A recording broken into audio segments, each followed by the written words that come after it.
자, 오늘 부산행 한동훈 비대위원장. 그런데 부산에 많은 지역구들이 있는데 그중에서 수영구에는 안 갔네요. 왜 뺐을까요, 거기는? 무슨 의미가 있는 걸까요? 우선 오늘 모습부터 확인해 보시죠. 롯데 염종석을 너무너무 좋아했습니다. 몸을 부서져라 던져서 롯데를 우승으로 이끌었던 걸 기억합니다. 염종석은 그때의 소진으로 전성기를 맞지 못했습니다. 저희도 마찬가지입니다. 몸을 소진해서 부산을 발전시키겠습니다. 여러분.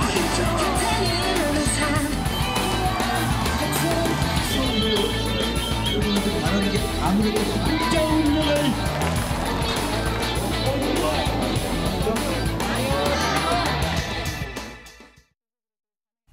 오늘 운동선수의 과거 아주 한참 전에 운동수 얘기하면서 몸이 부서져라 뛰겠다 이런 각오를 밝혔는데요. 오늘 한동훈 비대위원장의 일정, 동선을 좀 정리해봤습니다. 화면에 있습니다. 오늘 부산을 들려서 경남 지역으로 갔는데요. 오전부터 쭉 보시면요. 부산에 나오죠? 사상, 영도, 남구, 부산진구, 연제구, 해운대구, 북구 쭉쭉쭉 나오죠? 부산 분들은 근데 뭐가 빠졌네 하실 것 같아요, 지금요. 수영구가 빠졌습니다. 수영구. 근데 여기는요. 지금 국민의힘의 정현욱 후보가 출마했는데 동시에 얼마 전에 국민의힘 후보였지만 이제는 무소속이 된 장해찬 후보도 출마한 곳입니다. 여기가 빠졌어요. 화면 좀 다음 화면 보죠. 자, 이게 국민의힘 관계자한테 질문이 들어가죠. 아니 수영구는 왜 빠졌어요? 오늘 가실만 한데요. 그러니까 이렇게 나옵니다. 격전지 위주 유세 계획 짜는 과정에서 경남 일정 넣다 보니 조정된 것. 격전지 위주로 갔고요. 뭐 경남 일정도 바쁘고 해서 빠졌습니다. 이렇게 얘기를 했네요. 근데 진짜 격전지 위주로 한 건지 어떤지 모르겠는데 정기랑 교수님. 무소속 장해찬 후보가 굉장히 도전을 하고 있는 상황에서 국민의힘 후보를 지원하기 위해서도 갈만한데 안 갔어요. 그저 일정이 안 맞아서 안 간 걸까요? 이거 어떻게 봐야 됩니까? 누가 봐도 좀 이상하지요. 부산의 그 지역구를 순회하면서 수영구를 뺐다? 그건 뭐 여러 가지 또 격전지 유세 일정, 타 지역 일정을 고려했다고는 하지만 예. 그 불편함과 장해찬 후보에 대한 어떤 해당 행위. 사실은 당에서 공천 취소가 되자 그 승복한 것이 아니라 사실 예. 당을 탈당해서 무소속 출마를 지금 한 상황 아니겠습니까? 그리고 말하는 거 보면 본인이 당선하면은 당으로 다시 돌아갈 듯한 그런 의사도 비쳤단 말이에요. 장해찬 후보의 희망사항인 것이고 이번 선거 과정에 어찌됐든 국민의힘 후보의 당선을 가로막는 1등 공신이 될 수밖에 없는 상황입니다. 그런 상황에서 한동훈 위원장이 무슨 기분이 좋다고 거기 가서 정현우 후보를 지원하고 할 저는 그런 기분도 아닐 뿐더러 예. 우선 더더욱 나아가서 격전지 유세라는 말이 저는 맞을 수도 있다. 격전지 위주로 유세를 할 수밖에 없는 게 사실은 일정한 효과를 내야 되거든요. 예. 그러나 부산 수영구 같은 경우는 이미 보수 후보가 소위 이른바 분열됨으로 인해 가지고 예. 민주당 후보가 거기서 승리할 가능성이 매우 높아진 지역이기 때문에 어부질이 가능성이 열렸다는 그렇습니다. 거예요, 지금? 그런 의미에서 한동훈 위원장은 실리적으로 보더라도 예. 수영구를 갈 이유가 없었다라고 볼 수 있겠습니다. 격전지가 아닌데 압도적인 승리를 하는 격전지가 아닌 게 아니라 힘들어졌다. 그래서 배제한 거다. 이와 관련해서요. 지금 이 수영구 후보들 여론조사 결과가 나오고 있거든요. 확인해 보겠습니다. 앞에 있습니다. 여기 보시면 지금요. 이 무소속 후보부터 뒤에서부터 좀 볼게요. 장해찬 후보가 24.2%, 국민의힘의 정현우 후보가 26.7%, 그리고요. 민주당의 유동철 후보가 39.4로 가장 앞서고 있어요. 원래 부산 수영구는 보수정당, 그러니까 국민의힘의 텃밭으로 꼽히는 곳 중에 하나였어요. 확실히 뭔가 표가 갈리는 거네요, 지금요. 예를 들어 정현욱 후보와 장해찬 후보의 표를 합하면 50%를 넘어갑니다. 근데 분열이 되면서 민주당 후보가 앞서는 상황이 됐습니다. 이거를 지금 한동훈 비대위원장도 의식한 거 아니냐. 여기 이거 이상하다, 여기 가봐야. 자, 그런 와중에요. 장해찬 후보가 카드를 하나 던집니다. 뭘 하자고 하는데 일단 관련된 영상부터 확인해 보겠습니다. 장예찬 국민의힘과 윤석열 정부를 위해서 피 흘리며 싸우고 일할 사람, 수용구를 위해 목숨 바칠 사람이 누구입니까, 여러분? 우리 윤석열 대통령님 요새 함께했던 호랑이팀, 조명현 제보자님 다 저를 돕기 위해 왔습니다. 옆에 지금 계신 분은 평생 남천동에 살고 있는 저의 친할머니입니다. 수용구 주민 여러분께 받은 사랑 반드시 갚겠습니다. 감사합니다. 사랑합니다. 자, 지금 보시면요. 장해찬 후보 옷 좀 일단 봐주세요. 정현호 국민의힘 후보하고 거의 같은 거 아닙니까? 번호만 7번이지 무소속이라서. 근데 유세하면서도 윤석열 대통령 얘기를 계속 하잖아요. 반복적으로. 얼핏 잘 모르시는 분이 지나가다 보면은 아, 여당 후보인가 보다. 그런 얘기하고 옷도 빨간색이네. 이럴 것 같거든요. 화면 좀 보겠습니다. 그런데 오늘 카드를 하나 던졌어요. 바로 단일화 카드입니다. 장해찬 후보. 보수 승리를 위해 조건 없는 단일화 경선 제안합니다. 그러니까 본인과 정현호 후보 사이에 단일화를 하자는 거예요, 지금요. 거부하면 민주당 편이다. 그런데 정현호 후보는 아니 무자격 판정자의 보수파리 이거 납득 어렵습니다. 진정성부터 가져야 합니다. 사실상 거절했네요, 단일화에 대해서. 아, 이런 상황이 됐습니다, 지금. 김철은 교수님. 그러면 이대로라면 단일화가 안 되고 이대로 쭉 간다면 민주당 후보의 어부지리 승리가 예정돼 있다 이렇게 봐야 되는 겁니까? 그러니까 현재 나오는 지지율로만 봐서는 보수표가 분열되기 때문에 민주당 후보가 어부지리할 가능성이 굉장히 높죠. 그럼 이거 총선이 그렇게 된다면 분명히 국민의힘 내부에서 책임론이 따를 거 아닙니까? 그렇습니다. 이거는 제가 볼 때 한동훈 위원장이 어쨌든 원톱 시스템이기 때문에 정치력을 발휘해야 합니다. 이건 정리를 해야 된다 지금 이 상황. 그러니까 지금 장해찬 후보 같은 경우에는 어떤 후보 단일화를 제안했지만 저게 명분도 없고 실리도 안 됩니다. 왜냐하면 본인이 공천이 취소됐었거든요. 그렇죠. 공천이 취소되고 국민의 후보는 어쨌든 간에 정통성을 갖고 있는 겁니다. 예. 근데 거기에 대해서 어떤 뭐 이 민주당 후보가 당선될 가능성이 높기 때문에 단일화하자는 건 본인이 원래 출마하면 안 되는 사안이었거든요. 공천 취소가 됐기 때문에. 그럼 그 뜻은 만약에 민주당 후보가 최종 당선자가 된다면 그 책임은 장해찬 후보가 장해찬 후보한테 간다는 그렇습니다. 겁니까? 장해찬 후보가 결국 보수편을 분열시킨 주범이 되는 거죠. 근데 어쨌든 간에 장해찬 후보 같은 경우는 이번에 출마가 외통수거든요. 본인이 아마 출마하지 않게 되면 앞으로 두고 이번에 공천 취소되던 그 원인들이 예. 본인이 정치 인생 한동안에 계속적으로 꼬리표처럼 따라다닐 거기 때문에 예. 장해찬 후보로 볼 때는 물러설 수 없는 한판 승부는 맞는데 예. 제가 볼 때 그냥 장해찬 후보가 계속 하게 되면 국민의힘 후보도 마찬가지로 정당에서 갖고 있기 때문에 물러설 기세가 없거든요. 그렇다면 저는 지금 한동훈 위원장이 저 지역을 자꾸 피해 다니면서 유세를 안 할 게 아니라 적어도 어떤 정치를 발휘해야 합니다. 그거는 뭡니까? 저곳에 가서 국민의힘 후보 손을 잡고 지지해달라고 호소해야 지지를 된다. 하든지 예. 아니면은 그냥 정치력을 발휘해서 예. 장해찬 후보를 사퇴 시키든지 아니면 양 후보 간의 후보 단일화를 어쨌든 이 성사시키든지 예. 어떤 형태로든지 지금 원톱 시스템이라고 이 한동훈 위원장의 정치를 발휘하는 그럼 거죠. 오늘 수용구를 방문하지 않은 것은 지금 상황에 대한 불편함입니까? 그렇습니다. 지금 제가 볼 때 장해찬 후보하고는 어쨌든 이리저리 여러 가지 인연이 얽혀 있고 그리고 어쨌든 공천 취소된 부분이 있기 때문에 아마 무소속으로 출마하거나 예. 또 저 정도까지 아마 지지율이 나올 거라고 예상을 못했을 가능성도 좀 있긴 있거든요. 그렇지만 지금은 이제 한 2일, 3일 정도 후에는 사전투표가 시작되기 때문에 시간이 얼마 남지 않았습니다. 지금 한동훈 위원장이 지금 다른 곳에 유세 지원만 다닐 게 아니라 저기에 대해서 정치력을 발휘하라고 원톱 시스템을 한 거거든요. 거긴 정치력을 만약에 발휘해서 국민의힘이 원하는 대로 된다면은 아주 가능성이 높은 한석 지역 아닙니까? 그렇습니다. 저기는 제가 볼 때 한석 이상 의미를 가지죠. 왜냐하면 지금 부울경에 전체적으로 선거 판세가 굉장히 조금 박빙으로 바뀌고 있는 상황에서 저기까지 흔들리는 부분들이 굉장히 주변에 많은 영향을 미치거든요. 예. 그리고 한동훈 위원장만 저기 유세를 안 가는 게 아니라 그 인근에 있는 다른 후보들도 지금 국민의힘 후보를 지원을 하지 않고 있습니다. 저게. 아, 그래요? 굉장히 문제가 큰 겁니다. 지금. 그러니까 대구 같은 경우에는 도태우 후보가 출마했다고 하지만 대구 지역에 있는 후보들이 도태우 후보 지역에 출마한 국민의힘 후보를 지원을 하고 있거든요. 저기는 안 그렇다는 그런데 저기는 거예요? 그것도 안 하고 있다는 겁니다. 그렇다면 지금 한동훈 위원장이 그러면 공천한 게 잘못됐다는 것을 본인이 시인하는 게 아니라면 저렇게 하면 안 되죠. 이번엔 김주호 민주당 부대변인. 만약에 정현호 후보와 장해찬 후보가 단일한다면 민주당이 확실히 힘든 곳입니까? 거기는요? 아주 힘든 곳이고요.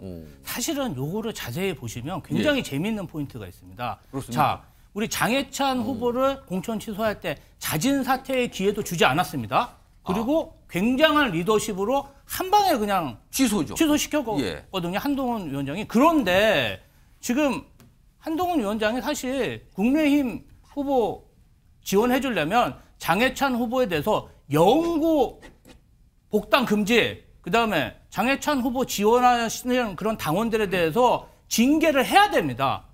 정당에서는 그렇게 해서 기강을 잡는 거거든요. 그런데 본인은 국민의힘 후보를 지원하러 가지도 않는다는 거죠. 자, 그렇다면 이거는 예. 총선 이후에 책임론까지 전반적으로 생각해서 나는 총선에서 최선을 다했는데 윤석열 대통령이 사과도 안 하고 윤석열 대통령의 유튜브에 차지처지라는 장해찬이 와서 수용구까지 민주당에 졌다. 예. 내 이번 총선의 패배는 내 책임이 아니고 대통령과 대통령의 측근들의 책임이다. 이런 복선이라고 저는 분석하고 그것까지 있습니다. 생각을 하고 한동훈 비대위원장이 움직이고 있는 그럼요. 거다? 계산이 이렇게 빠를지 저도 몰랐습니다. 아니 김지호 부대변인의 계산입니까? 정말 한동훈 위원장의 생각입니까? 이거는 제가 짧게 정옥신 변호사는 어떻게 들었어요? 그렇게까지 계산한 걸로 보고 계시는데요, 지금? 그렇게 뭐 한동훈 비대위원장 아주 총명한 사람이니까 그런 계산을 했을지는 모르겠는데 제가 봤을 때는 그렇게까지 했을까 하는 그런 생각은 들고요. 예. 그런데 지금 제가 봤을 때는 아무래도 장해찬 후보가 어찌됐든지 간에 결정을 해야 되는 것이 아닌가. 왜냐하면 여론조사 이거 제가 말씀드려도 돼요? 여론조사요? 네네. 어떤 거 말씀? 뭐 또 위배되는 거 말씀하시면 안 되는데 요즘에 여론조사 아니 민감해서. 제가 저기 체크해 놓은 게 있는데 예. 부산일보에서 3월 9일에 그 의뢰한 여론조사가 있어요. 예. 그때 유동철 후보가 30.9%였습니다. 근데 장해찬 후보가 54.2%였어요. 예. 그런데 지금 조금 전에 우리 봤다시피 그 50%가 50% 넘는 그 지지율이 예. 나눠져 가지고 26, 24 합치면 51%가 넘는데 예. 지금 지고 있잖아요. 저렇게 되면은 정현욱 후보야 뭐 언론인 출신이고 하니까 정치적으로 부담이 없을 수 있는데 예. 장해찬 후보가 만약에 저 상황에서 다 떨어진다. 민주당 후보가 당선이 된다. 그러면 장해찬 후보에게 정치적인 장래가 있을 수 있나? 저는 그런 생각이 들어가지고 아마 조정이 되지 않을까 하는 그런 생각은 드는데 어찌 될지는 좀 기다려봐야 되는 것이 아닌가 싶습니다. 방금 정혁진 변호사께서 말씀하신 여론조사 결과는요. 중앙선거 여론조사심의위원회 그 홈페이지를 참조하시면 자세한 내용 알 수 있습니다. 여론조사 때는 이걸 꼭 밝혀야 된다 그러네요. 알겠습니다. 자, 저희가 이 끝난 다음에 요 관련된 여론조사 관련된 내용은요. 저희 홈페이지도 게재해서 좀 참고하실 수 있게 준비해 보겠습니다. 자, 다음은요. 이렇게 되면은 지금 이 패널분들 말씀하시는 과정에 총선과에서 한동훈 비대위원장이 여러 가지 구상을 하고 있는 거냐, 어떤 계산, 그다음에 뭐 계획 잡고 있는 거 아니냐고 말씀하시는데 이거 좀 본격적으로 지금 다뤄보겠습니다. 오늘도요. 한동훈 비대위원장이 본인과 관련해서 얘기를 합니다. 총선 이후의 본인, 어떤 활동 이런 얘기를 종종 했는데 오늘도 좀 나왔어요. 들어보겠습니다. 누가 그렇게 얘기하고 있습니다. 이번 선거 어차피 저를 보고 찍어줘봤자 저는 나중에 쫓겨날 거라고요. 저 그렇게 만만하지 않습니다. 저는 여러분을 위해서 총선 이후에도 제 역할을 다할 겁니다. 정치에 나온 지 97회밖에 안 됐고 여러분은 아직 저를 한 번도 선택해 주신 적이 없습니다. 여러분 저를 선택해 주십시오. 저를 여러분을 위해서 일할 수 있게 해주십시오. 저는 일하고 싶습니다. 자, 이렇게 나왔는데요. 지금 이 영상이 나가는 동안 제가 질문을 미리 들었는데 정신 변호사 다시 못 들으셔서 제가 다시 한 번 질문 드릴게요. 총선이 끝난 뒤에 한동훈 비대위원장의 운명, 구체적으로 정치적 운명은 어떻게 될 것인가, 또는 행로는 어떻게 될 것인가를 지금 판넬 나눠드렸거든요. 여기에 단어 한두 개로 써주시면 됩니다. 그리고 설명해 주신 건데 우선 그거 쓰시는 동안 오늘 조국 혁신당 대표가 한동훈 비대위원장 관련해서 한 얘기가 있네요. 들어보겠습니다. 그 4월 10일 총선 이후에 저희가 그 법안을 내면 윤석열 대통령 또는 친윤 국회의원들이 찬성하지 않을까 저는 추측합니다. 저는 윤석열 대통령과 국민의힘으로부터 버려지지 않을까 생각합니다. 예. 더 이상 이제 효용 가치가 없다라 판단하고. 지금 뭔가 이렇게 또 대척 관계 있는 말처럼 들리죠? 화면 좀 보시죠. 자, 지금 궁금한 게 이거예요. 정치권에서 많은 분들이 궁금증을 갖고 있죠. 총선이 얼마 안 남았는데 4월 10일 총선 날, 총선일 이후에 한동훈 비대위원장의 운명 과연 무엇일까? 저 네모, 물음표가 들어가 있는 네모에 과연 뭐가 들어갈 것인가입니다. 다 쓰셨죠? 자, 그럼 올려주세요. 가슴 속에 들어주시기 바랍니다. 이렇게. 자, 일단 한 번씩 쭉 훑어볼까요?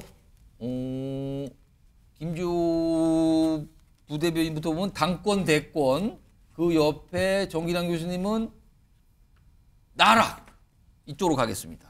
김춘원 교수님 많이 쓰셨어요. 의석수에 따라 좀 뭔가 달라질 것 같다. 카메라 보시고. 근데 마지막으로 정신 변호사는 쉰다. 아, 단순하게 쓰셨어요. 그럼 자, 그럼 한 번씩 들어볼까요? 우선 김지호 부대변인 들어주세요. 들어주시면서 설명해 주세요. 당권, 대권, 느끼평가에 쓰셨어요. 설명해 주시죠. 제가 그 한동훈 위원장 법무부 장관 시절에도 어떤 백불하는 모습이나 그다음에 법무부 에서 어떤 홍보하는 모습 잘 지켜봤는데요. 예. 이분은 그때부터도 굉장히 대선 행보를 하고 다녔습니다. 법무부 장관인데 전국을 돌아다니면서 정말 어떤 법무 행정에서 좀 벗어난 듯한 그런 대권 행보를 보였고 그런 어떤 그 언론하고 관계도 굉장히 밀접하고 유튜버들도 굉장히 지원을 많이 했거든요. 예. 그런 모습을 봤을 때 정치적 꿈이 있고 제가 볼 때는 총선에서 승리하든 패배하든 당권 대전에 도전해가지고 정말 어떤 자기의 어떤 꿈을 키울 것 같고요. 물론 총선에서 승리하면 굉장히 유리한 입장이겠지만 예. 총선에서 패배할 경우 여권이 대혼전이 일어나지 않을까 싶습니다. 그러면은 총선, 그러니까 국민의힘의 총선 승패 상관없이 당권 도전할 것이고 그 이어서 대권 도전할 거다. 이렇게 좀 보시는 거예요. 저는 그렇게 보고 있습니다. 자, 그러면은 이번에 김춘원 교수님은 약간 다르게, 약간 반대 방향으로 쓰신 것 같은데 의석수에 따라 달라진다는데요. 설명해 주시죠. 일단 큰 틀에서 볼 때는 한동훈 위원장이 원래 정치권 입문하기 전에 두 가지 트랙이 있었거든요. 예. 하나는 그냥 정치권에 들어오지 않고 계속 법무부 장관을 하다가 그냥 나중에 이제 뭐 차기 총리로 가는 방법 또는 이번 총선에서 본인이 아마 그냥 국회의원 배지를 달고 계속 정치를 하는 방법 이렇게 있었는데 아마 입문하면서 보면은 보통 유학을 간다는 얘기가 많이 있었거든요. 예. 근데 제가 보니까 요즘 최근에 이제 뭐 공공선을 얘기하고 유학을 안 간다 이렇게 딱 끊는 걸 보면 제가 볼 때 한동훈 위원장이 여러 가지 유세를 하고 또 뭐 이 비대위원장을 하면서 정치의 맛을 알게 된 것 같아요. 갈 때마다 셀카 찍고 연호하고 맛을 봤다. 그렇습니다. 이제 정치의 맛을 알게 이 된 맛 거죠. 못 끊는다. 그렇습니다. 금단 현상 생깁니다. 아, 금단 현상이요? 끊으면? 그러니까 정치의 맛을 알게 된 것 같고요. 두 번째는 이번 총선을 어떤 공천 과정에서부터 끝까지 원톱을 하고 있거든요. 예. 하다 보면 아마 제가 볼 때는 한동훈의 어떤 권력 기반이 당내 기반이 좀 만들어지는 것 같아요. 아, 지금 상태를 그렇게 점점 보십니까? 예 그렇습니다. 이제 어느 정도 친윤도 있지만 친한계도 생기고 그리고 나름대로 국민적 진지도가 인지도가 올라가고 예, 있기 때문에 예. 나름대로 정치를 할 수밖에 없는데 제가 볼 때 이게 의석수에 따라 달라집니다. 의석수의 그 기준이 좀 있습니까? 그렇습니다. 지금 보니까 저번 21대 때 103석이었고 20대에 우리가 122석이었거든요. 예. 그렇기 때문에 저는 이번에 만약 총선에서 120석 이하로 놓으면 예. 한동훈 효과는 없는 겁니다. 아, 120석을 기준으로 봤을 때 그 미치면 한동훈 효과 없다. 120석 이하면 제가 볼 때는 한동훈 비대위원장 있었든 없었든 그냥 국민의힘 자료도 할 수 있는 거거든요. 예. 그런데 120석에서 130석 정도 넣으면 아마 이번 총선 끝나고 난 다음에 비대위 체제가 정리되면서 다음 차기 전당대회 당권 도전까지 가능할 그 수 있을 것 같아요. 정도면 성과를 낸 거다. 어느 정도 선전한 거죠. 근데 135석을 넘었다. 예. 그럼 제가 볼 때는 차기 뭐 당권에서는 거의 한동훈 대표가 될 가능성이 높아 보이죠. 지금 야권 일각에서 200석 얘기 나오는데 120석인 기준이 너무 높은 거 아닙니까? 근데 120석도 안 나오고 100석 되면 제가 볼 때는 한동훈 위원장이 다음에 당대표를 맡아서 계속적으로 당권을 도전할 그런 기반이라든가 이유가 없어져 버렸죠. 아마 뭐 4월 11일 날 예. 100석 전후로 나오게 되면 저는 한동훈 비대위 체제는 바로 붕괴돼야 바로 됩니다. 붕괴. 바로 사퇴합니다. 그리고 비자발적 거리두기. 그렇습니다. 비자발적으로 거리두기 할 수밖에 없고요. 제가 볼 때는 아마 이번 총선에서 한동훈 효과를 못 발휘하면 예. 차기 당권뿐만 아니라 2027년 대권 로드맵에 있어서도 상당히 제가 볼 때는 본인이 주도적으로 해나갈 수는 없을 것이다. 이번에 의석수 120석이 너무너무 중요한 기준점이 될 겁니다. 흥미로운 답변인데 120석을 기준으로 그걸 넘어서게 되면 당권으로 갈 수 있는 가능성이 열리지만 그게 못 미친다면 정치권과 거리를 둘 수밖에 없는 상황이 된다. 아, 이런 분석이세요. 앞서서 어제 오늘 한동훈 비대위원장이 본인의 향후의 거취와 관련된 얘기를 꺼냈잖아요. 근데 이런 얘기를 종종 그동안 내놨습니다. 그 목소리도 마저 확인해 보죠. 아침에 누가 그러던데요? 제가 선거 끝나면 유학 갈 거라고요? 저는 뭘 배울 때가 아니라 여러분을 위해서 공적으로 봉사하는 일만 남아 있습니다. 저는 끝까지 제 말을 지키고 끝까지 공공선을 위해서 최선을 다할 것이라는 약속을 드립니다.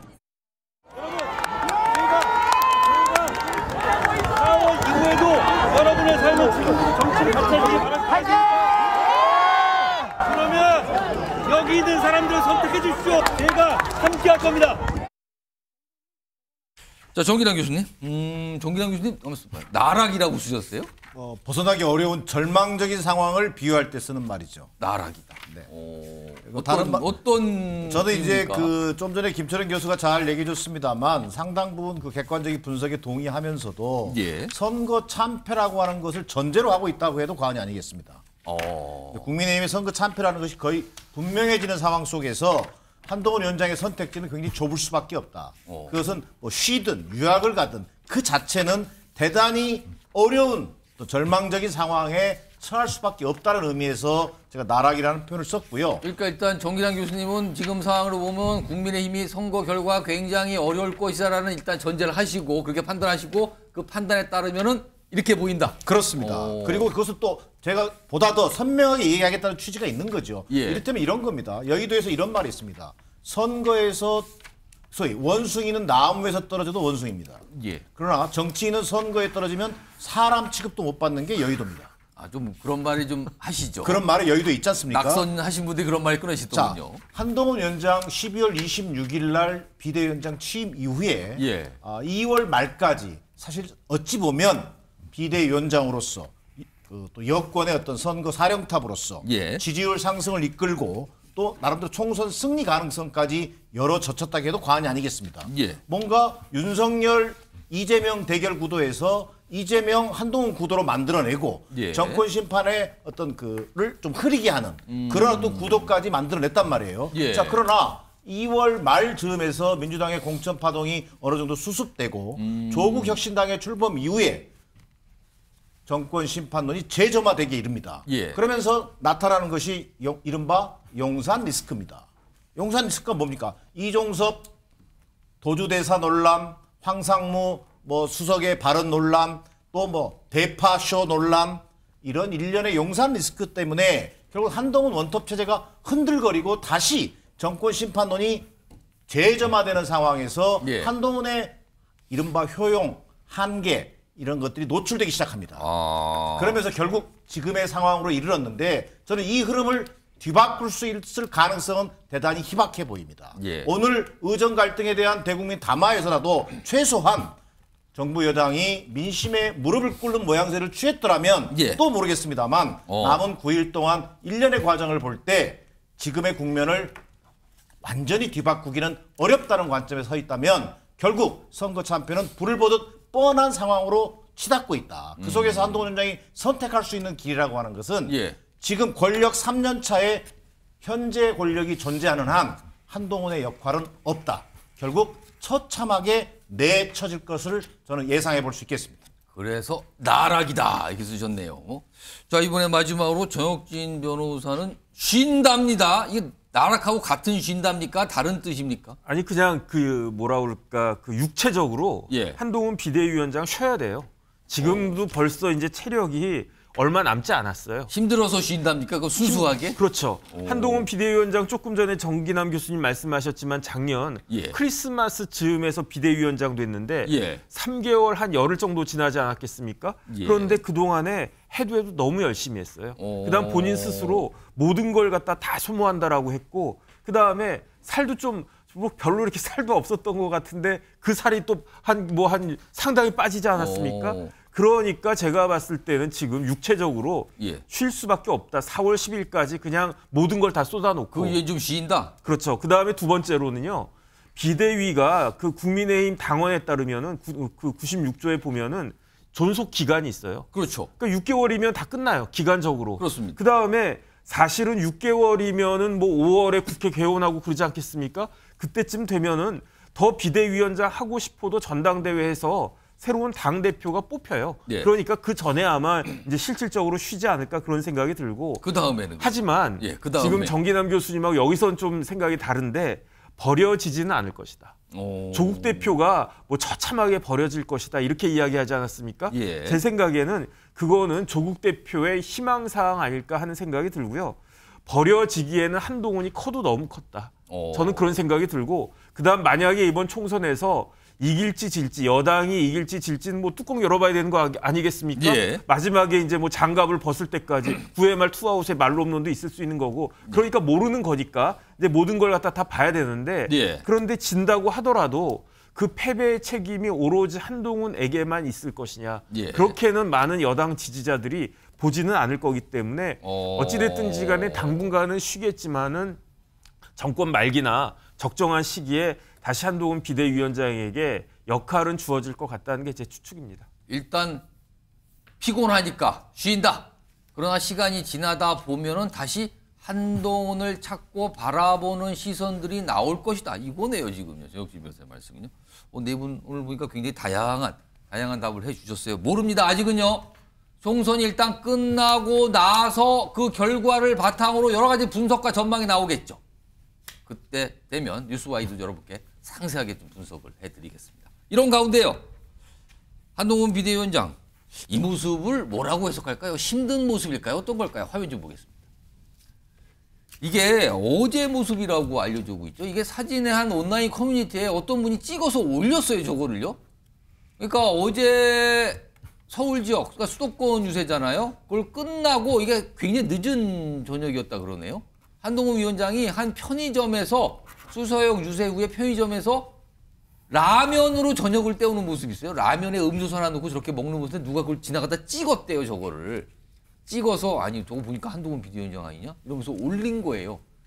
그러니까 라면으로 저녁을 때우고 그냥 지나간 이런 모습이었거든요. 요거는 정혁진 변호사하고 김주호 부대변인께 제 질문 좀 드려볼게요. 각각. 우선 정혁진 변호사. 네네. 정혁진 변호사가 아무래도 보니까 한동훈 비대위원장에서 살짝 지켜보시는 것 같아요. 뭔가 가능성을 보고. 그래서 제가 질문을 드리는데 저게 이제 얼마 전 유세거든요. 이게 어젠지 그젠지 모르겠는데 하여튼 며칠 안 됐어요. 지금 저거 나온 게요. 네네. 저녁에 편의점에서 컵라면을 먹는 모습이 포착되는데 지지자들 사이에서는 그렇게 힘든 유세를 마치고 먹는 게 겨우 라면이냐. 안타깝다, 마음이 아프다 이런 반응이 나오거든요. 이거 어떻게 보셨습니까? 제가 딱 봐도 저렇게 편의점에서 한밤중에 라면 먹는 사람들이 누굽니까? 고3 수험생들 아닐까 싶은데요. 수험생이요? 그러니까 저는 고3 수험생 같은 느낌이 딱 들어가지고 제가 봐도 참 짠하다 그런 생각이 들고. 라면을 먹고 나서 막 눈도 감고 머리를 감고 약간 피곤한 모습도 있어 보이네요. 지금 사진상이 그러네요. 지금. 그러니까 한동훈 비대위원장이 예. 법무부 장관까지 했던 사람이에요. 예. 법무부 장관까지 했던 사람이 오마카세도 아니고 저렇게 오마카세요? 편의점 가가지고 컵라면을 갖다 먹고 있는 저런 모습에. 분위기에서 오마카세 먹으러 가면 여론 안 좋을 것 같은데요. 아무리 봐도. 그러니까요. 그러니까 그 반대로 저렇게 컵라면을 먹고 있으니까 많은 사람들한테 어쨌든 뭐 동정심이나 특히 이제 고3 학부모 특히 어머니들한테는 조금 뭐 그런 감정을 일으킬 수도 있는 것이 아닌가. 근데 중요한 건 뭐냐면요. 예. 저게 어떻게 의식해가지고 코스프레로 찍힌 게 아니고 자연스럽게 지나가다 어떤 분이 찍어서 한번 올린 걸로 보이죠 지금. 그러니까 더 설득력이 있을 수 있지 않을까 하는 생각이 듭니다. 김주호 부대변인이 반대로요. 또 반응이 어떠냐면은 아니 한동훈 위원장이면 요즘에 대한민국이면 누구나 다 안다. 인지도가 그만큼 엄청난데 지나가는 사람이 다 보는 그 창가에서 라면을 먹는 거라는 거는 이거 뭔가 계산된 거 아니냐. 저 행동 자체가 또 이런 시각까지 있더군요. 저는 뭐 그렇게까지 생각하고 싶지는 않고요. 예. 하지만 이 편의점 가서 라면 먹는 게 정말 언론에 대서특필될 정도로 정말 화제가 되는 걸 보니까 한동훈 위원장이 사는 세상과 예. 제가 사는 세상은 참 다르구나. 그래요? 저는 뭐 라면 먹어도 대서특필 안 되거든요. 그런 생각이 들고 제가 기억하는 그거는 인지도 차이 아닙니까 혹시요? 뭐 그렇습니다. 제가 기억하는 한동훈 위원장은 검사 시절에 윤석열 서울지검장과 청계산 한우집 가서 한 번에 250만 원씩 한우를 드셨던 검사들과 올려서 그 얘기하시는군요. 그 지금. 기억이 강하고요. 사실 스타벅스 서민 한우집 가서 화제되는 것보다는 훨씬 나은 행보라고 봅니다. 이제라도 서민들이 어떻게 살고 있는지 자주 방문해서 체험하시고 서민들 마음에 대못 박는 행보는 하지 않으시는 게 좋겠습니다. 알겠습니다. 컵라면 하나 먹는 모습이 공개돼서 화제가 되는데도 두 분이 또 반응이 완전히 다르네요. 그래서 제가 예상을 하고 두 분께 각각 질문을 좀 던져봤습니다. 가장 빠른 현장 중계, 정확한 분석으로 총선 개표 방송을 준비했습니다. 개표 방송은 역시 MBN.